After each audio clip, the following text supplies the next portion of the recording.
Meus irmãos, minhas irmãs, domingo, dia 4 de abril, domingo da Páscoa na ressurreição do Senhor. Ouçamos o evangelho que a igreja nos apresenta nesse domingo de Páscoa.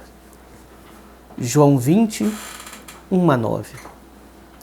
No primeiro dia da semana, Maria Madalena foi ao túmulo de Jesus bem de madrugada, quando ainda estava escuro, e viu que a pedra tinha sido retirada do túmulo. Então, ela saiu correndo e foi encontrar Simão Pedro e o outro discípulo, aquele que Jesus amava, e lhes disse: Tiraram o Senhor do túmulo e não sabemos onde o colocaram. Saíram então Pedro e o outro discípulo e foram ao túmulo. Os dois corriam juntos, mas o outro discípulo correu mais depressa que Pedro e chegou primeiro ao túmulo. Olhando para dentro, viu as faixas de linho no chão, mas não entrou. Chegou também Simão Pedro, que vinha correndo atrás, e entrou no túmulo. Viu as faixas de linho deitadas no chão e o pano que tinha estado sobre a cabeça de Jesus, não posto com as faixas, mas enrolado num lugar à parte. Então entrou também o outro discípulo que tinha chegado primeiro ao túmulo. Ele viu e acreditou. De fato, eles ainda não tinham compreendido a Escritura, segundo a qual ele devia ressuscitar dos mortos. Palavra da salvação. Glória a vós, Senhor. Meus irmãos, minhas irmãs, chegamos ao domingo maior. Ao domingo que nós podemos dizer é o domingo mãe, é o domingo pai de todos os outros domingos. Pois cada domingo nós fazemos memória do domingo da Páscoa.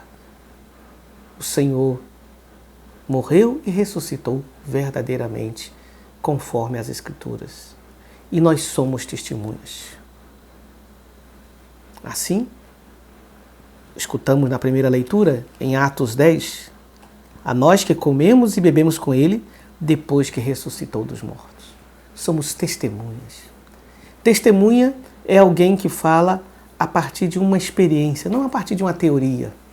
Testemunha é alguém que vivenciou. São Paulo nos convida, na segunda leitura, Colossenses 3, esforçai-vos por alcançar as coisas do alto onde está Cristo. Cristo ressuscitou. Cristo nos elevou. A morte não tem mais a última palavra. Agora, como celebrar a Páscoa num contexto ainda marcado por morte? Pela segunda vez estamos celebrando a Páscoa num contexto de pandemia. No ano passado estávamos vivendo ainda perplexo diante da pandemia, que nós não fomos surpreendidos, né? O Papa Francisco descreveu a pandemia naquela belíssima homilia na Praça de São Pedro ano passado, vazia, no finalzinho do mês de março, dizendo: de repente fomos surpreendidos por uma tempestade furiosa. Este ano, nós já estamos aprendendo, podemos dizer, estamos aprendendo a conviver um pouco mais com a pandemia, apesar que estamos muito assustados, pois os casos se elevaram muito nessa segunda onda. O Brasil, agora perto da festa da Anunciação, dia 25, nós passamos dos 300 mil mortos. Então, como celebrar a vida num contexto desse ainda marcado por mortes? E por tantas outras mortes que estão ao nosso redor, da violência, da crise econômica, dos discursos de ódio, das tensões na sociedade. Mas talvez a primeira lição que nós precisamos ter é que a Páscoa ela é sempre vivida dentro de um contexto de tensão e de morte. Porque é sempre um convite da passagem da vida, da morte para a vida. Vejam, por exemplo, a Páscoa antiga. É memória da libertação da escravidão para a terra prometida. A Páscoa nova de Jesus, que é a libertação de todas as pessoas e da pessoa como um todo de toda forma de escravidão. Olhemos para esse evangelho que acabamos de ouvir. Diz, no primeiro dia da semana. Portanto, com a ressurreição, nós podemos recomeçar. Tudo se torna novo. O passado não é apagado, mas adquire um significado diferente. A ressurreição dá sentido à nossa vida. Vemos Maria Madalena, que foi ao túmulo de madrugada, quando ainda estava escuro, e viu que a pedra tinha sido retirada. Fato muito bonito. Ainda estava escuro, mas essa mulher não se conforma com a escuridão. Ela vai lá. Quando ela chega lá, ela encontra o túmulo aberto. Ela sai correndo e foi comunicar a Simão Pedro e ao discípulo que Jesus amava, o discípulo amado. E o que ela constata? Tiraram o Senhor do túmulo e não sabemos onde o colocaram. Então Maria Madalena encontra porque ela está procurando. Talvez ela tenha ido lá para chorar as suas saudades, a perda. Mas ao mesmo tempo essa mulher fica imaginando, ela diz, não é possível tudo que nós vivenciamos terminar numa cena tão dramática como essa da cruz. E aí Pedro e o discípulo amado vão correndo ao túmulo. É bonito que existe uma correria, porque quem ama tem pressa. A vida tem pressa. Vejam, num contexto como esse, como nós temos pressa para que saia logo a vacina. Porque sabemos que a vacina vai diminuir o impacto do vírus sobre tantas vidas. E os discípulos correm junto.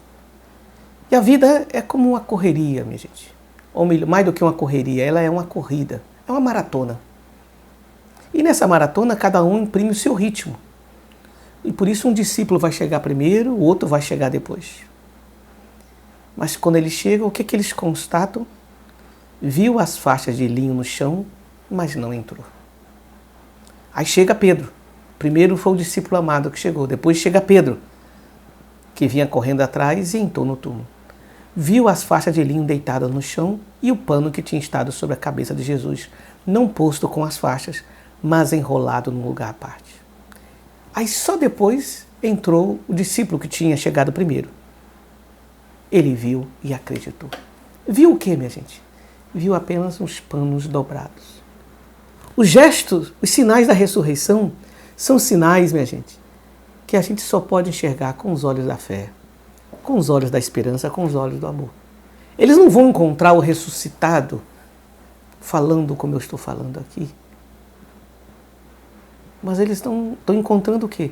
Um túmulo vazio, mas eles veem um sinal, pano dobrado. Ora, minha gente, um ladrão, ele não entra na nossa casa e deixa as coisas arrumadas. Quando ele entra na nossa casa, ele revira a casa. Primeiro porque a casa não é dele. Depois ele entrou para destruir. Jesus, quando entra na história, entra na nossa vida, ele entra na sua casa. O mundo é a casa de Deus. A nossa vida, o nosso coração é a casa de Deus. E ele entra para ordenar. E aí eu uso a palavra ordenar dentro da perspectiva de Santo Inácio de Loyola, que ordenar para Santo Inácio é conduzir tudo para Deus. Ordenar é conduzir tudo para o amor. Deus entra assim. A ressurreição é assim. Possibilitar que Deus vá entrando nas dimensões da nossa vida, desde a nossa vida particular até na vida social, em tudo aquilo que está desordenado pelo pecado, pelo mal, pelo ódio, pela mentira, e deixar que o ressuscitado vá ordenando, vá dando a direção certa. A direção da vida, a direção do amor, a direção do Espírito. E é a partir disso, desse pequeno gesto, que eles vão compreendendo. Ainda não tinham clareza do que a Escritura tinha dito, mas são pequenos gestos que eles vão percebendo que o Senhor está vivo. Também nós somos chamados, nesse tempo de pandemia, a olhar, em meio a tantas desordens que nós temos, os sinais de vida. da presença de Deus. Os profissionais de saúde, de onde vem a força dessas pessoas para resistirem até o fim no serviço? De onde vem a sabedoria dos cientistas que estão correndo às pressas para fazer com que um número maior de vacinas possa sair? De onde está vindo a força de tantas pessoas que estão nos serviços solidários, atendendo a tantas pessoas que estão carentes? De onde vem o ânimo de tantas pessoas que estão dizendo palavras de conforto a tantas pessoas abatidas e desanimadas pela doença e pela perda dos entes queridos? Vem do ressuscitado. Ele está no meio de nós. Sejamos capazes de enxergar os seus sinais. Sejamos capazes de perceber os lençóis dobrados na nossa vida e dizer: esse gesto de delicadeza de um lençol dobrado, esse gesto de fineza, é o gesto de quem ama. E quem nos ama por primeiro é Deus. E Ele está vivo no meio de nós. E por isso nós podemos dizer, como os primeiros apóstolos: nós somos testemunhas. Nós que comemos e bebemos do seu corpo e sangue, nós somos testemunha de que Ele ressuscitou verdadeiramente e está no meio de nós. E por isso nós buscamos as coisas do alto, tudo aquilo que nos eleva. O amor, a paz, a fraternidade, a justiça. Uma santa e feliz Páscoa para todos nós. Meus irmãos, minhas irmãs, quero partilhar com vocês a mensagem Urbi et Orbi, aquela mensagem e aquela bênção que o Papa dá no domingo de Páscoa do ano passado, pois estamos gravando o programa com antecedência, ainda não temos a mensagem deste ano que o Papa vai proferir no domingo de Páscoa. Disse o nosso Papa no dia 12 de abril do ano passado, domingo de Páscoa, já dentro do contexto de pandemia: queridos irmãos e irmãs, feliz Páscoa. Hoje ecoa em todo o mundo o anúncio da Igreja: Jesus Cristo ressuscitou. Ressuscitou verdadeiramente. Como uma nova chama, se acendeu esta boa nova na noite. A noite do mundo já há braços com desafios epocais e agora oprimido pela pandemia, que coloca à dura prova a grande família humana. Nesta noite ressoou a voz da Igreja: Cristo, minha esperança, ressuscitou. É um contágio diferente que se transmite de coração a coração, porque todo o coração humano aguarda esta boa nova. É o contágio da esperança. Cristo, minha esperança, ressuscitou. Não se trata de uma fórmula mágica que faça desvanecerem os problemas. Não. A ressurreição de Cristo não é isso, mas é a vitória do amor sobre a raiz do mal. Uma vitória que não salta por cima do sofrimento e da morte, mas atravessa-os, abrindo uma estrada no abismo, transformando o mal em bem, marca exclusiva do poder de Deus.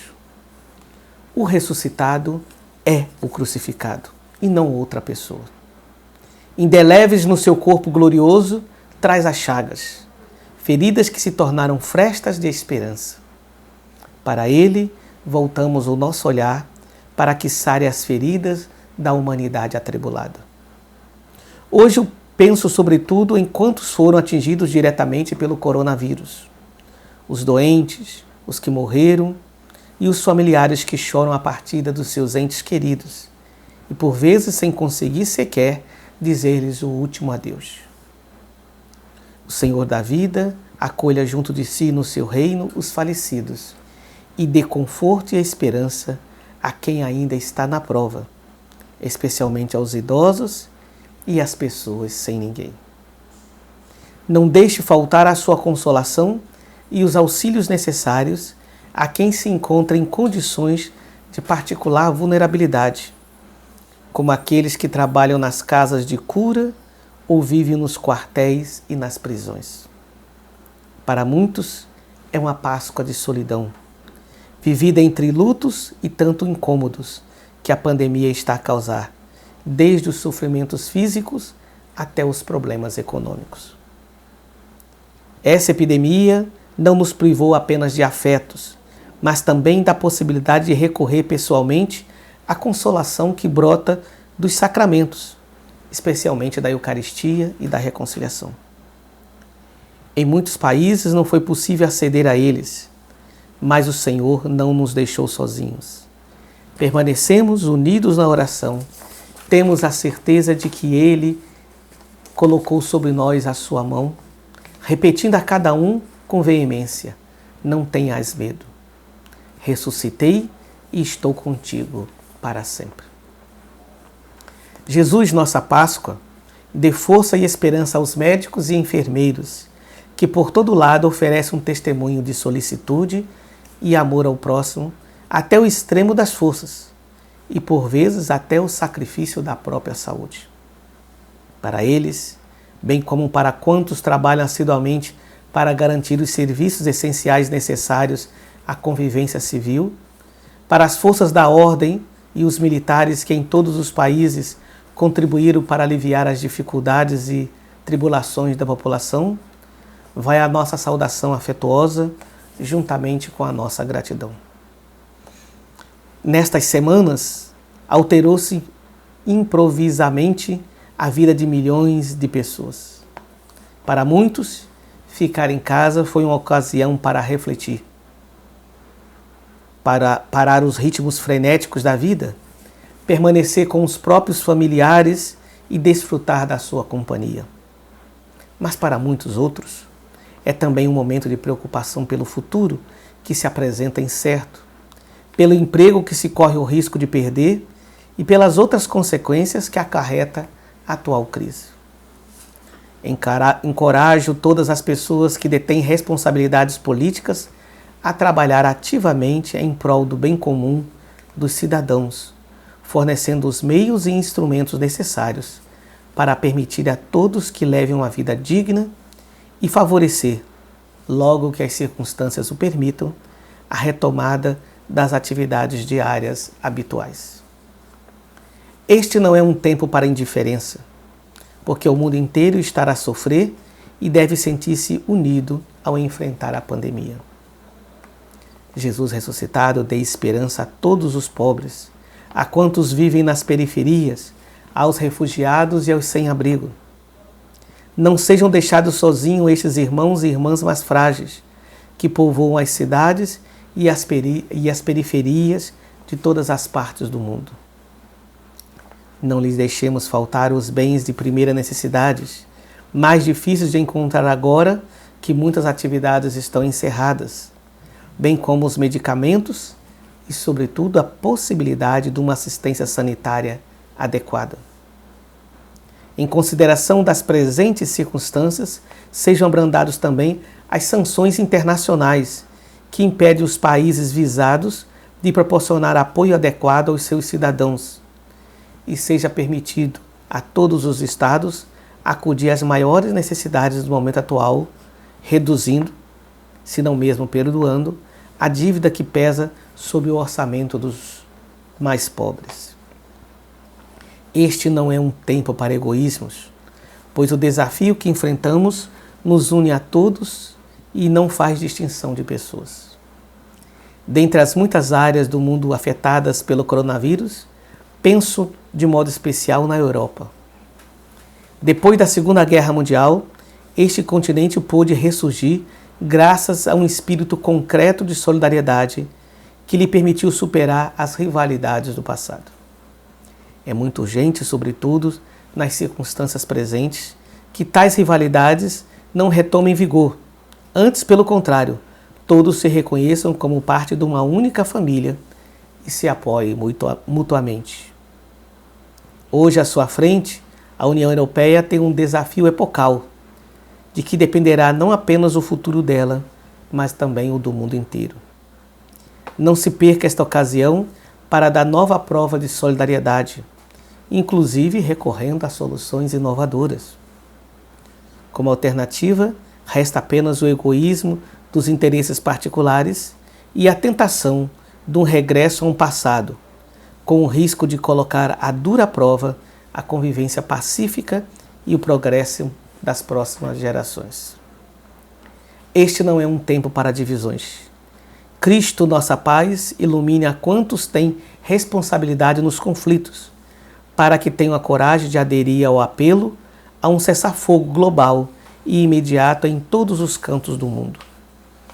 Este não é tempo para continuar a fabricar e comercializar armas, gastando somas enormes que deveriam ser usadas para cuidar das pessoas e salvar vidas. Ao contrário, seja o tempo em que finalmente se põe em termo a longa guerra que ensanguentou a amada Síria, ao conflito no Iêmen e as tensões no Iraque, bem como no Líbano. Seja esse o tempo em que retome o diálogo israelitas e palestinenses, para encontrar uma solução estável e duradoura que permita a ambos os povos viverem em paz. Cessem os sofrimentos da população que vive nas regiões orientais da Ucrânia. Ponha-se termo aos ataques terroristas perpetrados entre tantas pessoas inocentes em vários países da África. Este não é um tempo para o esquecimento. A crise que estamos a enfrentar não nos faça esquecer muitas outras emergências que acarretam sofrimento a tantas pessoas. Que o Senhor da vida se mostre próximo das populações da Ásia e da África, que estão a atravessar graves crises humanitárias, como na região de Cabo Delgado, no norte de Moçambique. Acalente o coração das inúmeras pessoas refugiadas e deslocadas por causa de guerras, seca e carestia. Proteja os inúmeros migrantes e refugiados, muitos deles crianças, que vivem em condições insuportáveis, especialmente na Líbia e na fronteira entre a Grécia e a Turquia. E não quero esquecer a ilha de Lesbos.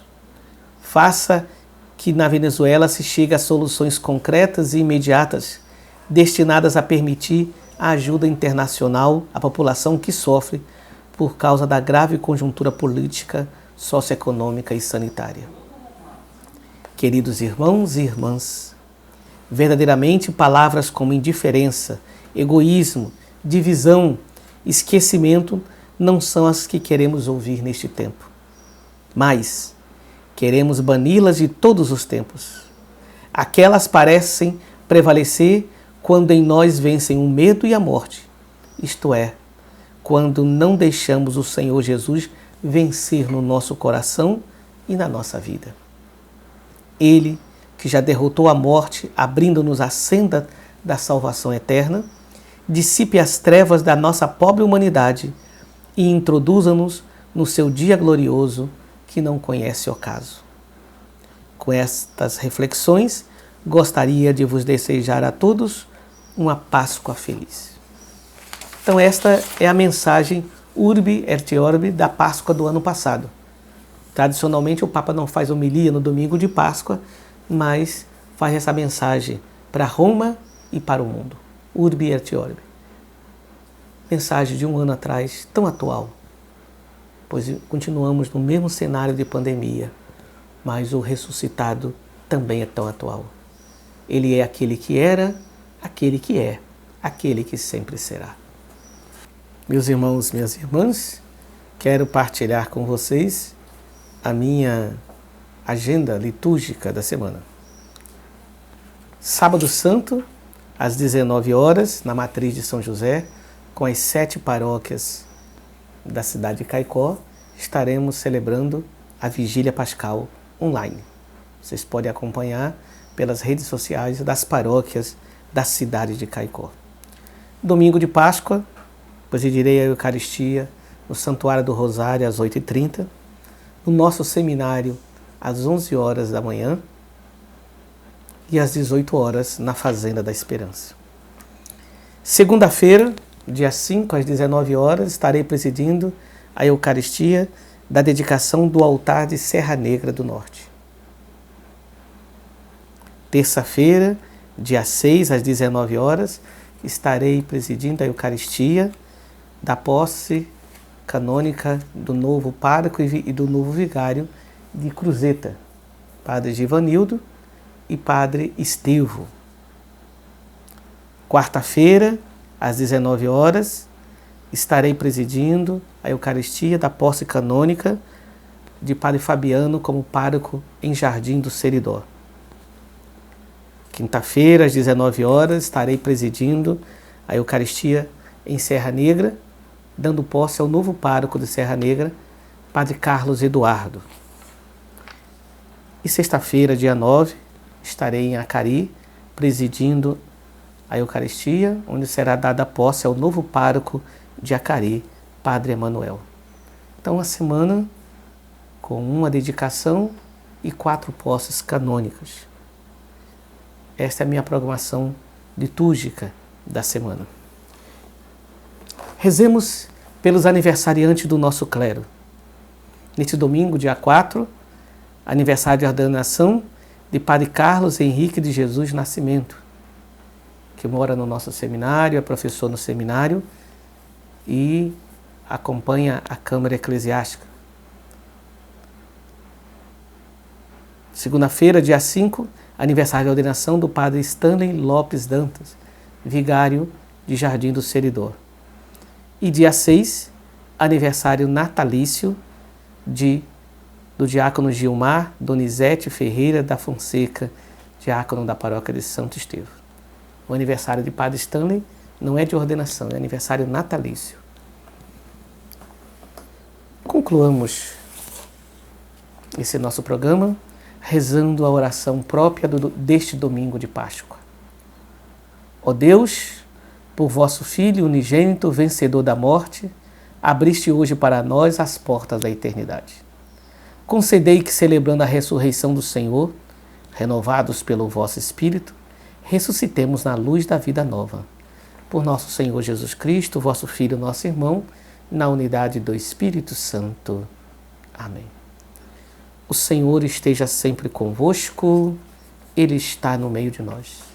Nesse domingo da ressurreição, domingo da Páscoa de nosso Senhor, desça sobre todos vós a bênção do Deus da vida, Ele que é Pai, Filho e Espírito Santo. Amém.